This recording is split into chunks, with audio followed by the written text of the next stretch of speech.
Programme Les Créas, épisode 6, définir ta cible, le b.a.-ba que tu as vu partout, mais que tu n'as toujours pas réussi à faire. Ce podcast est soutenu par la chaîne Un vaut mieux que zéro.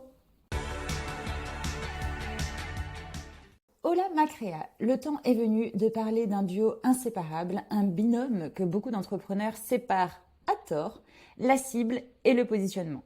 Parce que soyons honnêtes, si ton positionnement n'est pas cohérent avec ta cible, eh bien ton business, il tourne dans le vide. Tu peux poster tous les jours sur Insta, faire les plus beaux visuels du monde. Si tu parles à la mauvaise personne ou avec le mauvais ton, personne ne captera ton message. Et là, c'est foutu. Belle introduction, encore une fois. Donc ici, on va parler en premier lieu de ta cible. Tu as donc dans ton livre 3 pages de questionnements et d'exercices sur la cible. Tu te dois d'être le plus précise possible. Imagine, va à fond dans les stéréotypes ou la caricature s'il le faut. Sois imaginative. Donc là, il va falloir que tu te projettes sur là où le client parfait que tu voudrais avoir tout le temps, the must du must. Soit tu prends une ou un client que tu as déjà eu et avec qui tu as adoré travailler, ou un mix des deux. En fait, c'est vraiment un portrait robot. Il va falloir aller loin dans la projection de cette personne, lui donner un prénom, un âge précis, imaginer le salaire qu'il perçoit, ses habitudes, ses valeurs, a-t-il des enfants ou pas, quels sont ses goûts. Bref, ose tout pour détailler le plus possible, parce que plus tu détailles, mieux c'est. Oui, ton libre arbitre va te dire, mais je pousse un peu là, non ? Oui, ta bienséance va te dire, je suis pas un peu dure dans la caricature là ? Ou encore ta logique qui va te crier « mais t'es sûr qu'il aime le chocolat ?»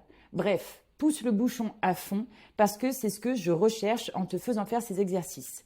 Si les questions te paraissent redondantes, ce n'est pas qu'une question de point de vue et de jugement, car tu ne connais en fait pas encore le reste du parcours du programme Les Créas. Alors comme d'habitude, trust the process, joue le jeu à fond et tu verras que ce qui peut te paraître aujourd'hui étonnant, bizarre ou comme une perte de temps, en réalité, ça va être après un vrai game changer et un gain de temps, de productivité plus tard. Donc, joue le jeu, même si ça te paraît répétitif ou redondant, il faut y aller. Également, ce que je voulais te donner comme information sur cet épisode, c'est le fameux mythe du « je parle à tout le monde est mon potentiel client ». C'est la première erreur que je vois chez 90% des indépendants que j'accompagne. Elles veulent parler à tout le monde. Résultat, elles parlent à personne. Oui, c'est sûr que de dire « je ne parle qu'aux femmes de 35 ans sans enfants et qui gagnent entre 1200 et 1800 € net par mois », c'est restrictif. Mais en fait, il va falloir te faire violence, il n'y a pas de secret. Il faut se faire violence car si tu ne te prêtes pas à ce jeu de cette petite torture d'exclure tout le reste du monde, eh ben en fait ton message il devient flou, ton offre aussi et ton audience ne se reconnaît pas, tes prospects ne comprennent pas que en fait ce que tu proposes c'est vraiment fait pour eux. Bref, personne ne va capter ton message. Donc, comme tu le sais, c'est un peu comme quand on veut dire je veux plaire à tout le monde dans la vie, et ben au final t'es épuisé, frustré, puis en plus les personnes ne te comprennent pas vraiment, donc la finalité n'est même pas là. Ne t'inquiète pas, même si tu vises Samantha, 35 ans, sans enfant et qui gagne entre 1200 et 1800 € net par mois, ça ne signifie pas que Véronique, 60 ans, ne viendra jamais te voir. Ça signifie simplement qu'en fait, tu auras plus de Samantha que de Véronique, et c'est ce qu'on veut. Donc ta cible, c'est ta boussole. Ta cible, c'est la base de tout. C'est la personne pour qui tu crées ton business, ton contenu, ton offre, ton univers, etc. Et non, définir ta cible, ce n'est pas juste dire « je m'adresse aux femmes entre 25 et 40 ans ». Pas du tout. Donc on va vraiment aller plus loin. Ce que je veux, c'est savoir ce qu'elle vit, ce que ma cliente pense, comment elle se lève le matin, ce qui la stresse, ce qui l'énerve, ce que ta cible veut profondément. Comprendre ses émotions, ses frustrations, ses blocages, ses désirs. Et surtout, c'est savoir pourquoi les solutions qu'elle a déjà testées ne marchent pas. Et c'est à ce moment-là, quand tu fais cet exercice-là, que ton business y prend une autre dimension. Parce que tu ne vas plus essayer simplement de vendre, mais tu vas répondre à un besoin. Petite anecdote de terrain. Je te partage une vraie anecdote. En fait, j'ai une cliente un jour qui me dit « j'ai fait mon site web, j'ai mes réseaux, j'ai mon logo, mais non, j'ai pas encore défini ma cible. » Et là, je lui ai répondu « donc ça veut dire que tu viens de construire une maison sans savoir qui allait y vivre. » Petit silence, petit moment de vérité, parce que bon, c'est ça le truc. Ta cible, c'est la personne qui donne vie à ton projet. Si cette cible, elle n'existe pas, tu es juste en train de parler dans le vide.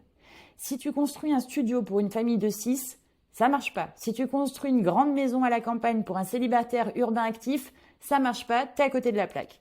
J'exagère le trait pour que l'exemple soit flagrant, mais en même temps, en fait, même si tu avais qu'une légère différence ou dissonance entre ton offre de façon générale et ta cible, en fait, tu finiras de toute façon à côté de la plaque. Et cette fois-ci, tu n'auras pas eu le temps de sourire devant un exemple grossier que tu as écouté dans tes oreilles aujourd'hui avec moi. Donc, après ces 3 pages de questionnement à te poser pour définir ta cible, c'est maintenant que tu écoutes cet épisode et tu te dis « mais j'aurais dû avoir ces infos avant ». Non, les choses sont bien faites et ont toujours un sens ici. Donc bien sûr, je t'invite en fait à revenir sur les pages précédentes pour améliorer, modifier, affiner tes réponses pour enfin pouvoir remplir après la carte d'identité récapitulative de ta cible, c'est-à-dire celle que tu retrouves en page 30. Si vraiment tu n'arrives pas à en avoir qu'une seule, c'est pour ça que j'en ai créé une deuxième. Si vraiment tu n'arrives pas à avoir une seule cible de cœur, mais 2, c'est ok. 3, ça y est, ça veut dire que tu n'as pas réussi l'exercice, il faut trop plonger dedans. Également, je te parle de la zone de chalandise juste au-dessus des cartes d'identité récapitulatives de ta cible. C'est-à-dire, en fait, la zone de chalandise, c'est là où se situe ta cible. Si tu travailles à distance, eh bien, dans toute la France, alors là, tu peux indiquer en zone principale que c'est toute la France métropolitaine. Ensuite, en zone secondaire, ce sont les francophones européens qui ont un fuseau horaire proche du tien. Et la zone élargie, ça peut être les francophones du monde entier. C'est un exemple. À l'inverse, par exemple, tu as un commerce physique à Bordeaux sans possibilité d'achat sur le web ou en commande à distance. Alors là, ta zone principale, c'est vraiment ton quartier. Ta zone secondaire, c'est la ville de Bordeaux entière. Et la zone élargie, la métropole de Bordeaux avec ses villes alentours. Maintenant que tu as eu de plus amples informations sur comment construire ta cible, je te laisse te replonger dans les exercices sur les 3 pages précédentes jusqu'à la page 30 et enfin tu vas voir apparaître sous tes yeux ton client de cœur. À bientôt!